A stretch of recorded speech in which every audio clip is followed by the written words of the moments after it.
आप सब लोग, आई होप आप सब अच्छे होंगे। So welcome to the English regiment series. आज है हमारा 30 दिसंबर। जो आज हमारी क्लास होने वाली है, this is class based on the sentence rearrangement. ठीक है, यहाँ पे आज हम लोग 20 क्वेश्चन करेंगे, टॉप 20 क्वेश्चन। हम लोग हर एक टेक्निक को जानेंगे, कैसे इसको सॉल्व किया जाता है। PQRS में अगर आपको अभी तक कोई भी प्रॉब्लम आ रही है, बस आप ये क्लास देख लेना।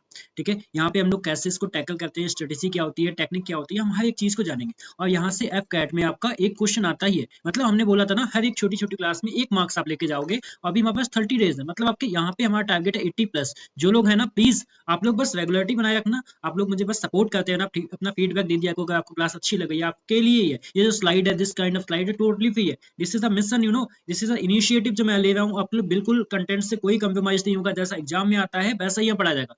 Just you have to believe on this process. ठीक है, you have to believe on me, बस बाकी कुछ नहीं करना है। अपना थोड़ा सपोर्ट दिया करो। जब आप लोग फीडबैक देते हो तो मुझे भी थोड़ा अच्छा लगता है ना। और this is for my motivation. ठीक है, मुझे भी थोड़ा मोटिवेशन मिलता है कि हाँ, आप लोगों को अच्छा लगा। ठीक है, और the second thing is that, आपका जब आपको इतनी सारी चीजें फ्री में मिल रही है ना, तो उसको यूज करो यार। You are going for the CDS, FCAT, SSC, NDA exam, defence examination, तो आपको पता होना चाहिए कि रिसोर्सेज का यूज कैसे करना है। टेलीग्राम पे जो कल आपको PDF दी गई थी, आपको प्रैक्टिस करने के लिए, करो वहां से। आपको सब चीज फ्री में प्रोवाइड की जा रही है। ठीक है, तो प्लीज आपकी ये ड्यूटी है कि आप लोग करो। ठीक है, जिसने अभी तक ज्वाइन नहीं किया, ज्वाइन कर लेना। द इंग्लिश रेजिमेंट, उसकी कंप्लीट PDF आपको मिल जाएगी टेलीग्राम पे। और बहुत सारे वहां पे मटेरियल एक्टिविटीज होती रहती है जिसमें आप पार्ट ले सकते हो। चलो फिर स्टार्ट करते हैं। ये क्लास हमारा FCAT फर्स्ट 2026 के लिए मोस्ट इंपॉर्टेंट सीरीज चल रही है। हर टॉपिक पे एक क्लास आएगी, बहुत छोटी क्लास होगी, 15 मिनट की, और हर चीज आपको वहां पे सीखने को मिलेगी। चलो तो स्टार्ट करते हैं। देखो, सबसे पहले बात मैं आपको कुछ बताने जा रहा हूँ, उन चीजों को आप ध्यान में रखोगे ना, जैसे मैं करता हूँ। ठीक है, जैसे मैंने सॉल्व करता हूँ, मैं अपनी टेक्निक बताने जा रहा हूँ। देखो क्या होता है, ये बहुत पॉपुलर है, कोई ऐसा नहीं, कोई नहीं है। ठीक है, सबसे पहले में ध्यान कर देना है कुछ, हमें सबसे पहले इसमें जाना है एलिमिनेशन मेथड पे। कैसे? कभी भी सेंटेंस के लास्ट में आपने देखा है कि प्रीपोजिशन आई हो, क्या आई हो, प्रीपोजिशन आई हो। कभी आपने देखा है सेंटेंस क्लास में कभी टू से खत्म हो गया हो? नहीं हो सकता। फॉर से खत्म हो गया हो? नहीं हो सकता। कभी आपने देखा है कंजंक्शन क्या होता है, कंजंक्शन से आपका कोई एंड हो गया हो, जैसे कि एंड से एंड हो गया? नहीं हो सकता, है ना। दे से एंड हो गया हो? नहीं हो सकता, है ना।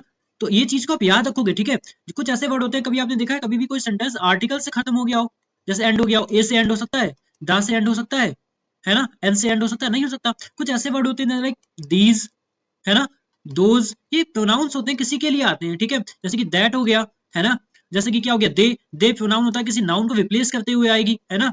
ठीक है, ये सब चीजों को, बात को आपको इट हो गया, आपको इन चीजों को बस ध्यान में रखना है। ठीक है, आपको जब ये ऐसे वर्ड दिए जाए ना, तो समझ लेना कि कुछ पीछे कोई बात होती हुई आ रही है। ठीक है, ऐसा भी याद रखना। अच्छा, कोई भी सेंटेंस आपने देखा है वर्ब से खत्म हो गया हो, हेल्पिंग वर्ब से, लाइक आपने इट से कभी खत्म होते हुए देखा हो, कभी आपने वॉज से खत्म होते हुए देखा हो? नॉर्मली नहीं होगा, है ना। कोई भी मेन वर्ब से आपका स्टार्ट हो गया हो, सेंटेंस मेन वर्ब से स्टार्ट हो गया हो? नहीं हो सकता।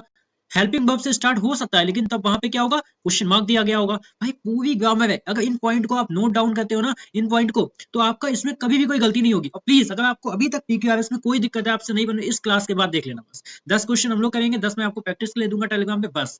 ठीक है, देख लेना, बस आप बने रहो। ठीक है, आपको समझ में नहीं आता, 10 क्वेश्चन तक बने रहना बस मेरे साथ। ठीक है, चलो पहला क्वेश्चन क्या है, देखो क्या लिखा है, the use of animal research throughout the past country century and it continues to be used to understand many diseases have been of considerable importance in the field of scientific and medical advancements।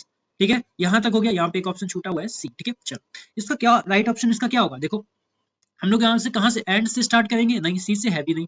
अच्छा, क्या हम लोग start इसको सीधे throughout the past century? B से है भी नहीं। या तो ए से स्टार्ट है, ई से स्टार्ट है। ठीक है, तो हम कहाँ से स्टार्ट करेंगे? सबसे पहले हम स्टार्ट करेंगे यहाँ से, the use of animal research. क्या करेंगे? The use of animal research कहाँ पे? In the field of scientific and medical advancements, है ना, एडवांसमेंट्स। उसके बाद में क्या आएगा, and it continues to be use to understand many diseases have, यहाँ पे हैज की जगह पे हैव होना चाहिए था। ठीक है, have been of considerable importance throughout the past century. ठीक है, तो ऑप्शन कौन सा हो जाएगा? ऑप्शन जो हो जाएगा सी हो जाएगा। ठीक है, ये वाला ऑप्शन एलिमिनेट करने वाला नहीं है, कुछ हमें कुछ चीजें पढ़ के भी करनी पड़ेगी, है ना। नेक्स्ट क्वेश्चन देखो, these can turn around to track stars with the rotation of earth, observatories are placed to study place, they, इस पे ऐसे कुछ कीवर्ड है याद रखना, they are mostly built on the mountain tops, telescopes are placed in the dome shaped roof of the building। क्या भैया हम दे से स्टार्ट करेंगे? हाँ या ना? किसी चीज के लिए आया होगा ना? नहीं करेंगे। क्या हम दीज से स्टार्ट करेंगे? कोई भी चीज दी होगी उसके बारे में तो दीज बोला गया होगा? नहीं करेंगे। देखो दो ऑप्शन एलिमिनेट हो गए। अब देखो या तो बी से होगा या डी से होगा। चलो बी से करके देख लेते हैं। Observatories are place to study place. ठीक है, दे बिल्कुल सही आ सकता है, they are mostly build on the mountain tops. ठीक है, फिर क्या आएगा, telescopes are placed in the dome shaped roof in the building, these can turn, नहीं टेलीस्कोप नहीं करेंगे, ठीक है, जो रोटेशन ऑफ अर्थ होता है वो इससे नहीं होगा, ठीक है, यहाँ पे ये वाला इसके बाद नहीं आएगा, क्या होगा यहाँ पे डी, देखो telescopes are placed in the dome shaped roof of the building, अभी आपको लगेगा, ठीक है, अब देखो टेलीस्कोप को ही तो बिल्ड किया जाता है, mostly build in the mountain tops देखने के लिए, फिर आता है आपका observatories are placed to study place, ठीक है, उसके बाद में ये कंटर्न, ये वाली जो ऑब्जर्वेटरीज है कंटर्न अराउंड द ट्रैक स्टार्स को, ठीक है, with the rotation of earth, तो यहाँ पे ऑप्शन क्या हो जाएगा, option D is the right option रहेगा। सबसे पहले तो पॉज करके खुद लगाना, ठीक है, क्योंकि आपको क्वेश्चन एग्जाम में आपको खुद करना है, ठीक है। चलो थर्ड क्वेश्चन क्या होगा, थर्ड क्वेश्चन का देखो क्या होगा, थर्ड क्वेश्चन का देखो, क्या किसी के लास्ट में एंड आ सकता है, अब बताओ क्या किसी के लास्ट में एंड आ सकता है, नहीं आ सकता है, दो ऑप्शन एलिमिनेट हो गए ना, अच्छा बताओ, या तो लास्ट में क्यू आएगा या तो एस आएगा, क्या किसी के लास्ट में दैट आ सकता है, यस और नो, कभी कोई सेंटेंस दैट से एंड हो सकता है, नहीं हो सकता है, बस अब इसको पढ़ के देख लो, the advantage of travelling different place and having the opportunity of observing peoples के culture custom and lifestyle is that, क्या जिसको हम क्या कहते हैं, respect and appreciate their point of view, क्या ठीक सेंस नहीं बना, कुछ हमें करना पड़ा, कोई मीनिंग निकालना पड़ा, नहीं निकालना पड़ा, ऐसे ही आपसे हो जाएगा। चलो नेक्स्ट फोर्थ वाला क्या होगा, देखो देखो इट, क्या हम बी से स्टार्ट करेंगे, अभी नहीं करेंगे, फिर इट ए से स्टार्ट करेंगे, अभी नहीं करेंगे, जब नहीं बनेगा तब जाएंगे उस पे, ठीक है। चलो सी और डी बचा, अब कंफर्म हो गया है कि सी से स्टार्ट होगा, क्या small family is born with parents, इसमें एक पेरेंट्स होते हैं और क्या होते हैं, अब मैक्सिमम ऑफ 2 चिल्ड्रन, 2 चिल्ड्रन होते हैं, उसको बोलते हैं स्मॉल फैमिली। अब स्मॉल फैमिली आया ना, सी से स्टार्ट हुआ, अब स्मॉल फैमिली किसको बोलते हैं, वही आगे किसमें बोला गया है, वही आगे ए में बोला गया है, जो आपकी ये जो फैमिली में पेरेंट्स होते हैं और मैक्सिमम 2 चिल्ड्रन होते हैं, इसी को क्या कहते हैं, न्यूक्लियर फैमिली, इसी को तो कहते हैं, न्यूक्लियर फैमिली होती है, ज्वाइंट फैमिली, इसी को तो बोलते हैं ना, तो क्या हो गया, सी के बाद ए बिल्कुल कंफर्म है, it is also called a nuclear family, जहाँ पे पेरेंट्स और मैक्सिमम 2 चिल्ड्रन होते हैं, स्मॉल फैमिली। आगे बोला है D, the advantages of a small family are numerous, बहुत सारी है, उसके बाद में आगे बताया गया है, it is good to be in the small family, क्या गुड है, because there is a better management of resources, ठीक है, समझ में आया क्यों होगा, ठीक है। अगर आपको हेल्प मिल रही है, आप प्लीज 10 तक देख लेना, आपको बहुत हेल्प मिलेगी, और हेल्प मिली है प्लीज डू कमेंट, आपको ये क्लास कैसी लग रही है, ठीक है, सभी लोग यार प्लीज। चलो इट कंटेन्स, अभी इट से स्टार्ट करेंगे, हम बिल्कुल नहीं करेंगे, ठीक है, अभी ए से स्टार्ट हम अभी नहीं करेंगे, जब नहीं बनेगा तब करेंगे, ठीक है, क्या होगा, जब नहीं बनेगा तब हम लोग क्या करेंगे, स्टार्ट करेंगे, ठीक है। चलो या तो देखो कॉर्ड लीवर 2 जगह आ रहा है, और इसके बाद वर्ब आ रही है यहाँ, या तो डी से हो सकता है, या तो आपका किससे हो सकता है, बी से, ठीक है, या तो डी से बी से, दिस से भी नहीं करेंगे, दिस सप्लीमेंट कुछ तो बताया जा रहा होगा ना, तो हम इससे भी नहीं करेंगे अभी, ठीक है, अभी समझ में आ रहा है, जो पॉइंट स्टार्टिंग में बताए थे उनको ध्यान रखना, ठीक है। चलो या तो बी से या डी से, चलो हम कहीं से यहाँ से करते हैं, ठीक है, हिंट देखना आप, cod liver oil is a nutritional supplement, ठीक है, कॉड लीवर जो ऑयल होता है वो एक न्यूट्रिशनल सप्लीमेंट है, कौन सा सप्लीमेंट, यही तो सप्लीमेंट की बात कर रहे हैं ना, देखो देखो आया समझ में ना, यही सप्लीमेंट है ना, उसी के बारे में आगे क्या बात कर रहे हैं, दिस सप्लीमेंट जो ये वाला है, made from the liver of the code fish, D के बाद सी कंफर्म है, डी के बाद सी ही आएगा, बस खत्म। इट कंटेन्स, यही फिर क्या कंटेन्स करता है, high level of vitamin A and D, ठीक है, विटामिन ए और विटामिन डी को कंटेन करता है, फिर क्या कॉड लीवर इज द दस यूज टू बी, फिर उस जब ये बन जाएगा, जब उसका हाई लेवल विटामिन होगी तो ये ट्रीट करता है किसको, आर्थराइटिस को, ठीक है, अब समझ में आया बी ऑप्शन क्यों होगा, अब समझ में आया ना, ठीक है, हिंट मिल रही है ना। चलो 6 वाला सबसे पहले अपने आप करो, ठीक है। चलो अच्छा एक बात बताओ, ये क्या बट से स्टार्ट होगा कभी भी कोई क्वेश्चन, अभी हम नहीं स्टार्ट करेंगे, है भी नहीं फिलहाल तो, क्या इट से स्टार्ट करेंगे, अभी नहीं करेंगे, ठीक है, छोड़ दो। अब या तो ए से हो सकता है और डी से, तो सबसे पहले जो दो है ना इनको ही हम देख लेते हैं, इनसे ही निपट लेते हैं, क्या हो जाएगा, मोबाइल फोन्स और smartphones are becoming popular all over the world, ठीक है, बहुत ज्यादा पॉपुलर बन रहे हैं, ठीक है, देखो पॉपुलर बन रहे हैं तभी कैसे होंगे, ए के बाद क्या आएगा, सी, अब आया ना, इट किसके लिए आया, भाई फोन के लिए तो आया है ना, it is most widely used means of communication today, इनका बहुत ज्यादा वाइडली यूज है, तो किसका यूज है, मोबाइल फोन्स का है ना, ए के बाद सी, ए के बाद सी नहीं है इसमें, ठीक है, इसमें है ए के बाद सी, चलो इसको छोड़ देते हैं अभी।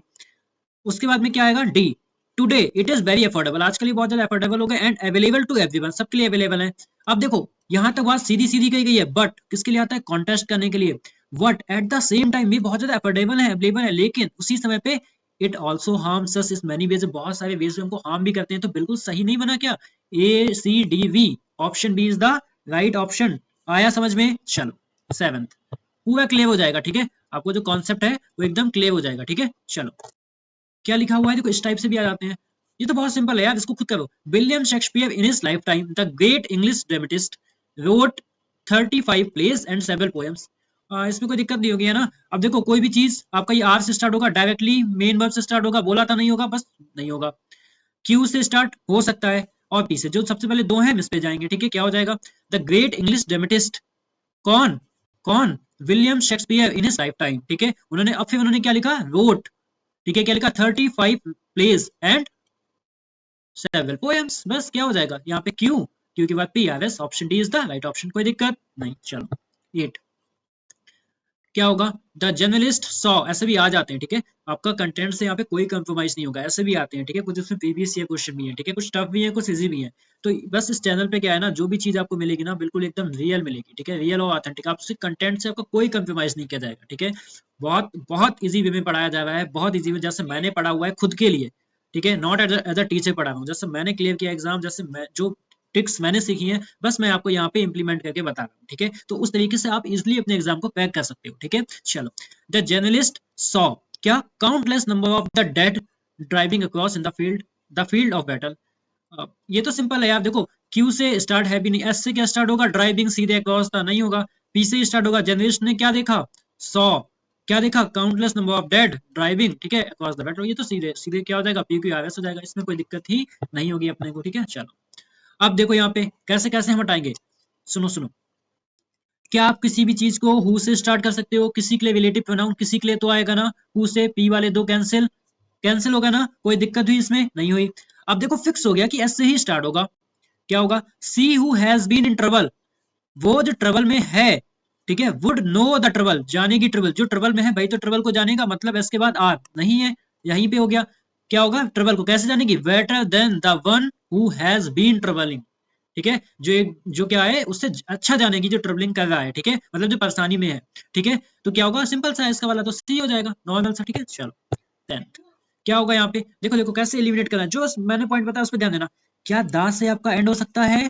नहीं हो सकता है।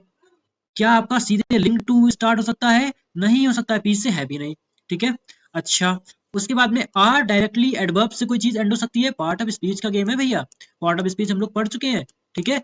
क्या हो सकता है? नहीं होगा, तो मतलब लास्ट में आर भी नहीं आएगा, कतई कंफर्म हो गया, लास्ट वाला तो ऐसे ही है ये। अब या तो आर से स्टार्ट होगा या क्यू से। अब देखो हम सीधे सीधे चिल्ड्रन पे ना जाके हम क्यू से जाएंगे, थोड़ा अपना माइंड भी लगाना, ठीक है। क्या होगा? A close coordination with the, किसके साथ कोऑर्डिनेशन? किसके साथ? लिंक के साथ? नो। सर्वर के साथ? नहीं। चिल्ड्रन, क्या आएगा क्यू के बाद? क्यू के बाद आएगा आर, ठीक है। क्या होगा? Close coordination with the children in the age group of 5 to 8 year are directly, क्या है directly? Link to the formal education system through Sarva Shiksha Abhiyan. क्या नहीं समझ में आया अभी? ये हुई हेल्प आपकी? अभी पीक्यूआरएस में कोई भी थोड़ी हेल्प मिली हो आपको, प्लीज डू कमेंट। कोई दिक्कत होगी? नहीं होगी। अब आपके लिए आगे वाले जो 10 है, ये आपका क्या है, आपके लिए सबसे पहले ये क्वेश्चन यहीं पे करके जाना, ठीक है यार, करो, ठीक है। सबसे पहले ये क्वेश्चन का आंसर मुझे हर एक इंसान से चाहिए, जितने भी लोग देख रहे हो, बी ऑनेस्ट, ठीक है। और जितने भी 9 क्वेश्चन नीचे बचे हुए हैं, आपको टेलीग्राम पे पूरी इसकी कंप्लीट पीडीएफ मिल जाएगी, खुद से करो। और आपने जो सीखा है ना, आप इंप्लीमेंट करके देखो, हम तो ऐसे बताते जाएंगे, ठीक है। आपको आ रहे नहीं, बस 10 क्वेश्चन हमने यहाँ अभी किए हुए हैं, 10 क्वेश्चन आप कर लो, ठीक है। इतना छोटे छोटे टास्क लो, हम आपको बहुत ज्यादा बड़े टास्क नहीं देंगे। और छोटे छोटे टास्क ही, छोटे बोलते हैं ना कि एक बूंद बूंद करके ही घड़ा बढ़ता है, ठीक है। उस हिसाब से आप छोटे छोटे टास्क लो और कंप्लीट करो, टेलीग्राम पे आ जाओ। तब तक के लिए जय हिंद, मिलते हैं अपनी एक बहुत अच्छी अगली क्लास में, जो भी आपके एफकैट से बिल्कुल रिलेटेड होगी। तब तक के लिए जय हिंद, अच्छे से पढ़ाई करना, हैव अ नाइस डे।